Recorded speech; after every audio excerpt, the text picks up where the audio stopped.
నమస్తే. ఇన్నాళ్ళు నన్ను సపోర్ట్ చేస్తూ, ఎంకరేజ్ చేస్తూ మీ ప్రేమని నాకు అందిస్తున్న ప్రతి ఒక్కరికి కృతజ్ఞతలు. అలాగే ఈ వీడియో కూడా ఖచ్చితంగా మీకు ఉపయోగపడుతుంది. లైక్, షేర్ అండ్ సబ్స్క్రైబ్ చేసి మీ సపోర్ట్‌ని నాకు అందించండి. అలాగే ఈ వీడియో పట్ల మీకున్న అభిప్రాయాన్ని కామెంట్ సెక్షన్‌లో కామెంట్ చేసి తెలియజేయండి. ఇప్పుడు వీడియోని చూద్దాం. నమస్తే. Welcome to our channel. నేను పద్మిని. ప్రస్తుతంతో పాటు ప్రముఖ ఆధ్యాత్మికవేత్త, వాస్తు జ్యోతిష పండితులు, లలిత ఉపాసకులు, వాస్తు జ్యోతిష శిక్షణ నిపుణులు బ్రహ్మశ్రీ నానాజీ పట్నాయక్ గారు మనతో పాటు ఉన్నారు. మాట్లాడదాం. సార్ నమస్తే సార్. శ్రీమాత్రే నమః. సార్ సుమారుగా 2 ఏళ్ల నుంచి మనం రెట్టివి భక్తిలో మీరు వీడియోస్ ఇవ్వడం అది జరుగుతుంది. ఓ తింగర్ ప్రశ్న వేయబోతున్నాను సార్. తింగర్ అనుకోండి, పిచ్చి ప్రశ్న అనుకోండి, చెత్త ప్రశ్న అనుకోండి, వేయాల్సిన అగత్యం పట్టింది నాకు. మేము పూజలు చెయ్యం, గుళ్ళకి వెళ్ళాం, ఎట్లాంటి దైవారాధన చెయ్యం. అయినప్పటికీ మాకు దేవతా అనుగ్రహం కావాలి అనుకునే వాళ్ళు ఉన్నారు. వచ్చాయి అలాంటి పరిస్థితులు కనబడ్డాయి. ఒకవేళ అలాంటి పరిస్థితి ఉంటే గనక దైవతా అనుగ్రహాన్ని పొందేటటువంటి పరిస్థితి ఉంటుందా? అనుగ్రహం ఉంటుంది ఖచ్చితంగా, కానీ దేవత ఉండదు. నిజంగా పూజలు చేయని వారికి శాస్త్రంలో ఉంది. ఎవరు అనుగ్రహం ఉంటుంది? పూజ చెయ్యను, దీపం పెట్టను, ధూపం పెట్టను, ప్రేత అనుగ్రహం ఉంటుంది. ప్రేత పట్టుకుంటుందండి ఖచ్చితంగా వారికి. అంటే ప్రేతలు మన చుట్టూ తిరుగుతుంటాయి. సీరియస్గా ఇది మీరు నెగటివ్ ఎనర్జీ ఎక్కడ ఉంటుందో అక్కడ ప్రేతం ఎంటర్ అవుతుంది. కలి ఎంటర్ అవుతాడు, కలి పురుషుడు ఎంటర్ అయిపోతాడు. నిత్య దేవత ఆరాధన చేసే వాడి దగ్గర కలి రాడు. భయపడతాడా? రాడు. అది అతనికి ఉన్నటువంటి రూల్స్ లో సెట్ ఆఫ్ రూల్స్ పెట్టుకున్నాడు. కలి ఇష్టం వచ్చిన ప్రవర్తించడు. ఆయన మీరు ఏమేం చేస్తున్నారు, ఈ రూల్స్ ని మీరేరా ఎంటర్ అవుతాడు. ఇప్పుడు ట్రాఫిక్ అతను పట్టుకున్నప్పుడు ఏమేమి ఉన్నాయి, ఏం లేవు, ఉన్నాయో వెళ్ళిపో అంటాడు, వెళ్ళేవాడు ఫైన్ కట్ అంటాడు. అలాగే నేను దీపం పెట్టను, ధూపం వేయను, అంటే సంథింగ్ ఏదైతే నిత్య దేవతారాధన చేసేవి ఏవైతే ఉన్నాయో ఇవి ఏమీ చెయ్యను. కానీ నాకు బాగుండాలంటే 2 విషయాలు. ఒకటి, పాస్ట్ లైఫ్లో అతను బాగా పుణ్యం చేసేనే ఉండాలి. ఆ పుణ్యం వచ్చి నాకు పనిచేస్తూ ఉంటుంది. ఆ విషయం తెలియక అందరూ ఏమనుకుంటామంటే నేను పూజ చేస్తున్నాను, నాకు అంతంత మాత్రం ఏ పూజ లేకపోయినా బాగానే ఉంది కదా అనుకుంటాను. కానీ పూర్వజన్మ పుణ్యం ఉంది ఆయన దగ్గర, అదంతా ఖర్చు అయిపోతుంటుంది. మరి ఈ దేవత అనుగ్రహం కానీ దేవత పూజ కానీ ఎందుకు చేయాలి అంటే ఇక్కడ 2 విషయాలు. ఒకటి, అందరికీ తెలిసిన విషయం అయినా మరోసారి చెప్తున్నాను, కృతజ్ఞతా భావంతో ఒకటి. రెండవది, మీకు బ్లాక్డ్ భాగ్య చక్ర అని ఉంటుంది. మీరు పూర్వజన్మలో పుణ్యం చేశారు కానీ అది ఎక్కడో బ్లాక్ అవుతుంటుంది, వేరే పాపం వచ్చి దాన్ని ఆపుతూ ఉంటుంది. ఈ పూజ చేసిన పుణ్యం ద్వారా ఆ పాపం దగ్ధం అవుతుంది. లలితా సహస్రనామాలు చాంటింగ్ చేస్తూ ఉన్నారు. ఒక్కొక్క నామం ఏం చేస్తుందంటే ఒక ఎనర్జీలా ఫామ్ అయ్యి అక్కడ మీకు ఏదైతే పుణ్యం రావడానికి అడ్డం పడుతున్న పాపాన్ని దగ్ధం చేస్తుంది.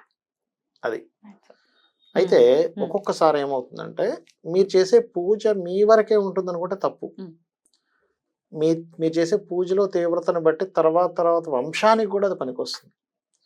మీరు ఎటువంటి పూజలు పునస్కారాలు చేయకుండా ఉన్నప్పుడు మీ నెక్స్ట్ జనరేషన్స్ కూడా అది ఎఫెక్ట్ ఇస్తుంది. ఆ దారిద్ర్యం అనేది ఇస్తుంది, గ్యారంటీగా ఇస్తుంది. ఎందుకంటే మీ శారీరకంగా ఏదైతే మనకు ఉన్నాయో ఇవేవైతే మనం నెక్స్ట్ జనరేషన్స్ కి ఇస్తుంటాంగా, షుగర్లు, బీపీలు ఇవన్నీ, అలాగే డిఎన్ఏ ఎలా అయితే పర్ఫెక్ట్ గా ట్రాన్స్ఫర్ అవుతుందో మనం చేసేటువంటి పాపము, పుణ్యము, పూజలు ఇవన్నీ కూడా ట్రాన్స్ఫర్ అవుతాయి.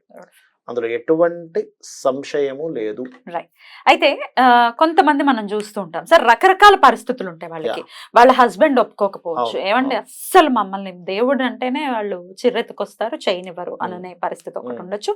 పెద్దవాళ్ళు నేర్పలేదండి, ఏదో శనివారం ఏదో అగరబత్తి చూపించటము, లేకపోతే శనివారమే దీపం పెట్టడం, మొత్తం 7 days లో ఒక్క డేనే దీపం పెట్టడం, ఇట్లా వాళ్ళ బ్రాటప్ లో రకరకాల ఉంటాయి, రకరకాల పద్ధతులు ఉంటాయి.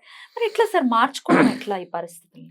అంటే ఫస్ట్ ఆఫ్ ఆల్ ఇక్కడ ఏమైపోయిందంటే భగవంతుడు అనేటువంటి విషయం దగ్గరకు వచ్చారు కనబడ్డు, ఇది ఎంతవరకు ఉన్నాడు అనేటువంటిది తిరుగుతూ ఉంటుంది, ప్రతి ఒక్కరిలో ఉంటుంది అమ్మాయి. ఎందుకంటే నాకు చాలా మంది ఫ్రెండ్స్ ఉంటారు కదా, అడుగుతుంటారు నిజంగానే ఉన్నాడంటావా, నాకు ఒక్కోసారి లీల కనిపిస్తుంది, ఒక్కోసారి కనిపించట్లేదు, ఆ యొక్క ఇది అర్థమవుతుంది, ఒక్కోసారి అర్థం కావట్లేదు. అంటే అదే మాయ.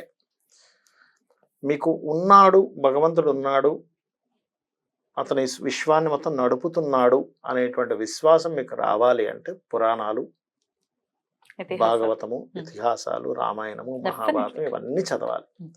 చదివినప్పుడు అప్పుడు మీకు ఏమవుతుందంటే మీ మైండ్, మీ సబ్ కాన్షియస్ మైండ్, ఎస్ ఇది ఇలా ఉంది కదా అని చెప్పి నమ్మడం ప్రారంభం అవుతుంది. Right. మీ సబ్ కాన్షియస్ మైండ్ ఎంత పవర్ఫుల్ అంటే మీరు ఒక విషయాన్ని ఇది భగవంతుడు నాకు చూసుకుంటాడని బలంగా నమ్మితే ప్రకృతిలో ఉన్న చిన్న సూక్ష్మ క్రిమితో సైతం మీకు సహకరించడం స్టార్ట్ అవుతుంది.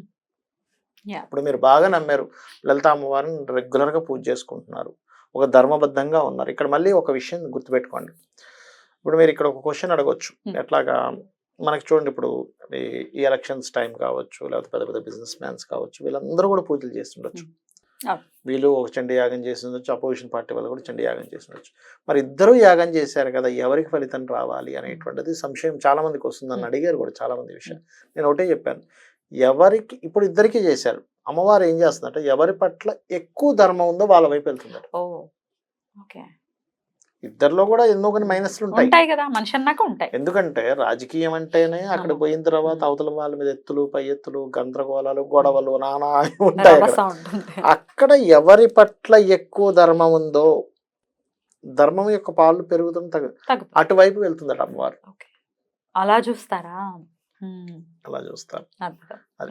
మరి ఇప్పుడు భర్తలు ఒప్పుకోవట్లేదండి, అసలు చేయనివ్వట్లేదు, మనసులోనే ఆరాధన చేసుకోవాల్సి వస్తుంది, కొంతమందికి ఈ పరిస్థితి ఉంటుంది. అప్పుడు ఎట్లా ఆ పరిస్థితి?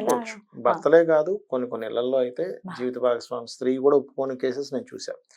అంటే ఎలా అంటే ఇవన్నీ ఏమిటి, ఇవన్నీ ట్రాష్ అనుకునే వాళ్ళు, అంటే వాళ్ళకి ఒక విషయం చెప్తానమ్మా నేను, అలా అనుకునే వాళ్ళు ఉన్నారు. నాకు చెప్పినప్పుడు నాకేమనిపిస్తుంది అంటే వాళ్ళకి పుణ్యం లేదు. పుణ్యం ఉంటేనే భగవంతుడిని నువ్వు గుర్తించగలవు. పుణ్యం అనేటువంటిది లేకపోతే నువ్వు గుర్తించలేవు. ఎందుకంటే నువ్వు గుర్తించడానికి, నువ్వు భగవంతుడిని చేరుకోవడానికి ఫస్ట్ నీకు పుణ్యం ఉండాలి.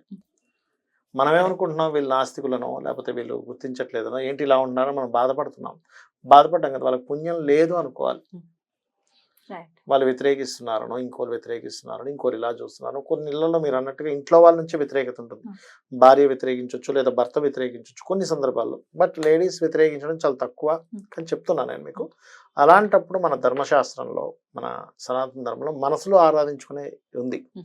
మీకు బయటకు కూడా తెలియదు కదా అది. నిజంగా వ్యతిరేకిస్తున్నారు, ఇంట్లో పటాలు పెట్టనివ్వట్లేదు, పూజ చేయనివ్వట్లేదు, దీపారాధన చేయనివ్వట్లేదు, ఇవన్నీ ఇంకా నువ్వు మూఢత్వంలో ఉన్నావా అనుకుని మాట్లాడుతున్నారు. కొంతమంది మాట్లాడతారు ఇది మూఢత్వం అనుకుంటారు. భగవంతుడు ఎవరైతే విశ్వానికి మూలమో అతన్ని ఆరాధించడం కూడా మూలత్వం అనుకునేటువంటి ఇది. ఎందుకంటే కలి ప్రభావం ఇదంతా.